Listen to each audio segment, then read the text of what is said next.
Buenos días, Dios. Reflexión del Evangelio del día por el Cardenal Luis José Rueda Aparicio.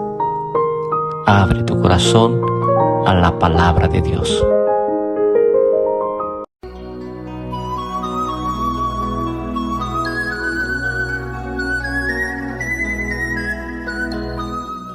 En el nombre del Padre, y del Hijo, y del Espíritu Santo. Amén. Gracias, Señor, por el día, por tu mensaje de amor que nos das en cada flor. Por esta luz de alegría te doy las gracias, Señor. Gracias, Señor, por la espina que encontraré en el sendero donde marcho pregonero de tu esperanza divina. Gracias por ser compañero. Gracias, Señor, porque dejas que abrace tu amor mi ser, porque haces aparecer tus flores a mis abejas tan sedientas de beber. Gracias por este camino donde caigo y me levanto, donde te entrego mi canto mientras marcho peregrino, Señor, a tu monte santo. Gracias, Señor, por la luz que ilumina mi existir, por este dulce dormir que me devuelve a tu cruz. Gracias, Señor, por vivir. Amén.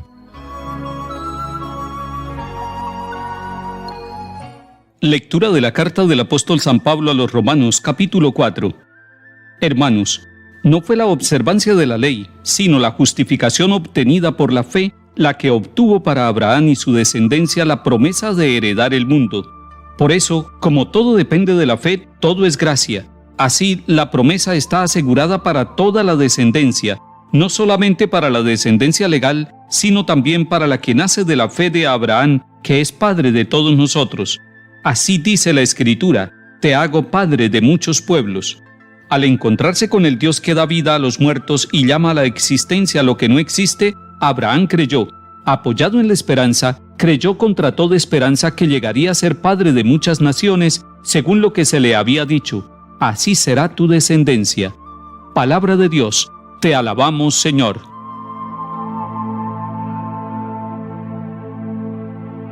San Pablo, en este capítulo 4 de la carta a los Romanos, sigue hablándonos de Abraham y de la fe. Hace un elogio de Abraham y de la respuesta de fe, de la confianza total que tuvo con Dios cuando Dios le hizo la promesa. ¿Cuál es la promesa? La promesa es que sería padre de multitudes, que sería padre de muchos pueblos, que tendría una descendencia abundante. Y sabemos todos que Abraham y Sara no podían tener hijos. Sin embargo, Abraham creyó contra toda esperanza. Apoyado en la fe, le creyó a la autoridad de Dios, a la verdad que Dios le estaba revelando y proponiendo. Por eso Abraham se convierte en el padre de todos los creyentes, pero es padre no solamente de los judíos que creen y tienen la tradición de la ley, sino en todos los creyentes, en todos aquellos que en el mundo abren su corazón a la verdad revelada, porque se encontró fue con el Dios de la vida, el Dios que da la resurrección a los muertos, el Dios que resucitó a Jesucristo, el Señor de entre los muertos. Así, la fe del Antiguo Testamento y la fe del Nuevo Testamento van unidas. Abraham creyó en el Dios de la vida, que le dio a su hijo y a su descendencia. Y nosotros, como Iglesia, creemos en el Dios que dio la vida a su Hijo Jesucristo, que lo resucitó de entre los muertos, y ese es el centro de nuestra fe. El Catecismo de la Iglesia nos dice que la fe es una adhesión personal del hombre entero a Dios que se revela. El Dios Padre se revela en su amor para con cada uno de nosotros, se revela en el perdón, se revela en la misericordia que tiene con toda la humanidad. Y nosotros, viendo que Dios se revela y se manifiesta, nosotros queremos con la inteligencia, con la sabiduría humana, recibir esa revelación y creemos en las obras de Dios y creemos en el obrar de Dios. El Catecismo nos enseña también que creer entraña una doble referencia a la persona y a la verdad. A la persona de Dios, al Dios Padre, Hijo y Espíritu Santo, porque no creemos en otras cosas. La fe verdadera es la confianza total en la Trinidad Santa, Padre, Hijo y Espíritu Santo, pero además es la confianza en la verdad que nos revela esta persona amada. No debemos creer en ningún otro que no sea Dios Padre, Dios Hijo, Dios Espíritu Santo. Y nos sigue enseñando el Catecismo de la Iglesia: la fe es un don sobrenatural de Dios.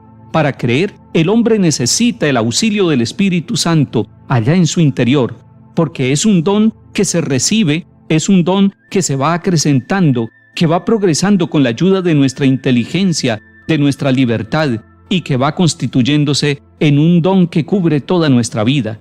Creer es un acto humano, consciente y libre que corresponde a la dignidad de la persona humana. La fe hace parte de la dignidad humana. Una persona que tiene fe es una persona que ha reconocido su dignidad como persona, como hijo de Dios. Y además, el catecismo nos enseña que creer es un acto eclesial. Atención con esto. No puedo decir yo creo y creo en mis verdades, yo creo y creo en las cosas que yo quiero creer solamente, y en las que no me conviene no pongo la fe. La fe de la Iglesia precede, engendra, conduce y alimenta nuestra fe.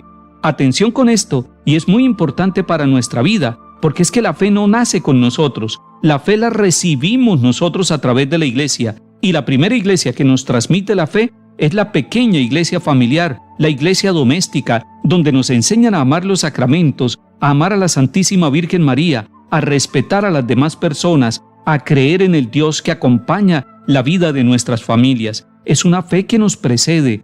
Entonces la fe de la iglesia nos precede. La fe no comienza con nosotros. Además, la fe de la iglesia engendra nuestra fe, hace que nazca nuestra fe. Y cada vez que nosotros participamos en la Eucaristía, cada vez que nos sentimos comunidad iglesia, cada vez que nos unimos con el Santo Padre, el Papa, cada vez que nos unimos con el obispo, con los ministros de la iglesia y con todos los laicos, hombres y mujeres, sentimos que esa fe nos va conduciendo y va alimentando nuestra fe. Es con la iglesia y es dentro de la iglesia como nos volvemos nosotros creyentes. Nadie puede tener a Dios por Padre si no tiene a la iglesia por madre. Amemos a la iglesia y en ella encontraremos el crecimiento, el incremento, la frescura, la solidez, la claridad de nuestra verdadera fe, porque la fe es necesaria para nuestra salvación. Salmo 104. Estirpe de Abraham su siervo, hijo de Jacob su elegido. El Señor es nuestro Dios, Él gobierna toda la tierra. Se acuerda de su alianza eternamente, de la palabra dada por 1000 generaciones, de la alianza sellada con Abraham, del juramento hecho a Isaac. Porque se acordaba de la palabra sagrada que había dado a su siervo Abraham, sacó a su pueblo con alegría, a sus escogidos con gritos de triunfo.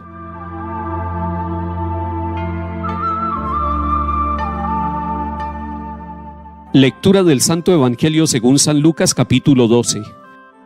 En aquel tiempo dijo Jesús a sus discípulos: Si uno se pone de mi parte ante los hombres, también el Hijo del Hombre se pondrá de su parte ante los ángeles de Dios. Y si uno me niega ante los hombres, lo renegarán a él ante los ángeles de Dios. Al que hable contra el Hijo del Hombre se le podrá perdonar, pero al que blasfeme contra el Espíritu Santo no se le perdonará. Cuando los conduzcan a la sinagoga ante los magistrados y las autoridades, no se preocupen de lo que van a decir o de cómo se van a defender, porque el Espíritu Santo les enseñará en aquel momento lo que tienen que decir. Palabra del Señor. Gloria a ti, Señor Jesús.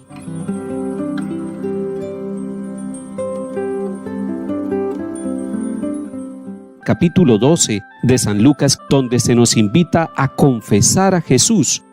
Y lo confesamos no solamente con nuestras palabras, sino que lo confesamos con toda nuestra vida, y eso es lo que se llama testimonio.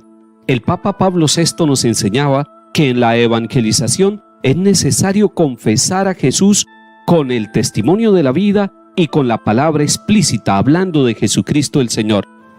Y hoy en este pasaje del Evangelio aparece el tema de la blasfemia. La blasfemia, nos dice el Catecismo de la Iglesia, es hablar contra Dios, contra las verdades de la fe, contra lo sagrado, contra la Iglesia, contra los santos. Blasfemar entonces es hablar negativamente en contra de Dios.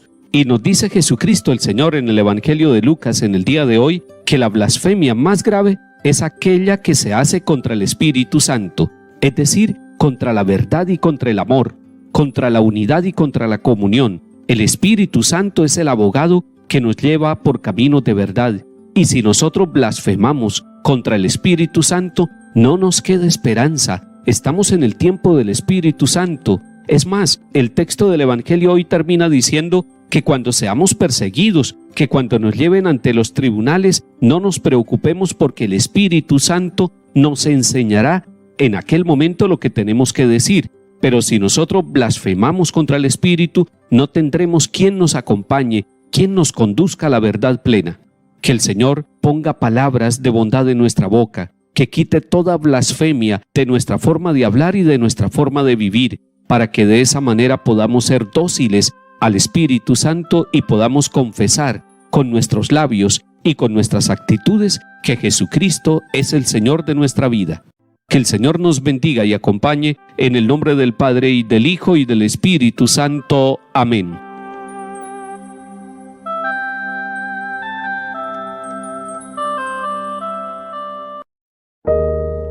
Buenos días, Dios. Reflexión del Evangelio del día por el Cardenal Luis José Rueda Aparicio. Abre tu corazón a la palabra de Dios.